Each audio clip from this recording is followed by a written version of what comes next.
C'était hier le début de la campagne des biscuits Sourire de Tim Hortons.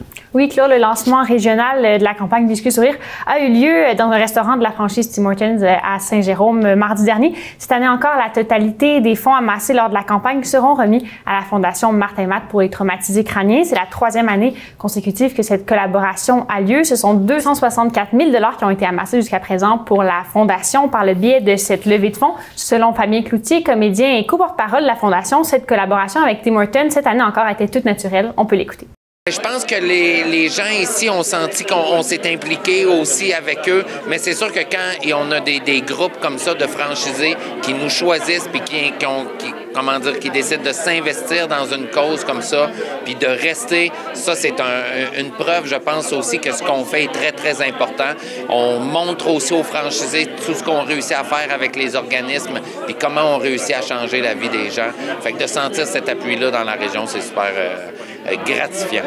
Et comment ça se déroule, cette campagne de financement, Clara? Alors, la campagne Biscuits Sourire, c'est le volet caritatif des restaurants Tim Hortons. Partout à travers le pays, la chaîne de restauration rapide s'associe avec des organismes à but non lucratif le temps de quelques semaines par année. Les profits générés par la vente de ces biscuits ornés d'un bonhomme sourire vont parfois en totalité à l'organisme partenaire. Parfois, ils aident aussi à financer les camps pour enfants chapeautés par Tim Hortons. Depuis 1996, ce sont plus de 150 millions de dollars qui ont été remis à des organismes communautaires partout au Canada avec les biscuits sourires.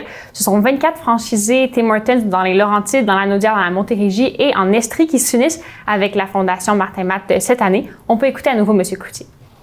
On sent vraiment un effet de communauté, de gens qui viennent participer. Les gens des Laurentides répondent présents aussi. L'année dernière, c'est 150 000 $ qui ont été ramassés dans la région ici, qui vont venir en aide à des organismes du coin ici, qui viennent en aide à des gens qui ont subi un traumatisme crânien.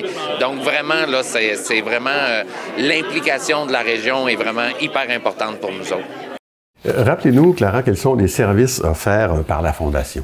Martin Matt a fondé son organisme en 2007 après avoir vu son frère vivant avec les séquelles d'un traumatisme crânien avoir de la difficulté à trouver des services et le soutien adéquat. La Fondation Martin Matt soutient des organismes œuvrant auprès des personnes souffrant de problèmes qui découlent des traumatismes crâniens. Chaque année, la Fondation soutient 1 millier de personnes dans cette situation. Dans les Basses-Laurentides, on retrouve le projet Goldie, notamment un centre d'équitation thérapeutique pour les enfants qui est soutenu par la Fondation, ainsi que le centre d'aide pour personnes traumatisées crâniennes et handicapées physiques des Laurentides. La Fondation Martin Matt est surtout connue pour ses maisons de soins et d'hébergement. On en retrouve notamment une à Blainville qui accueille une vingtaine de résidents et qui leur offre des soins et des services 24 heures sur 24.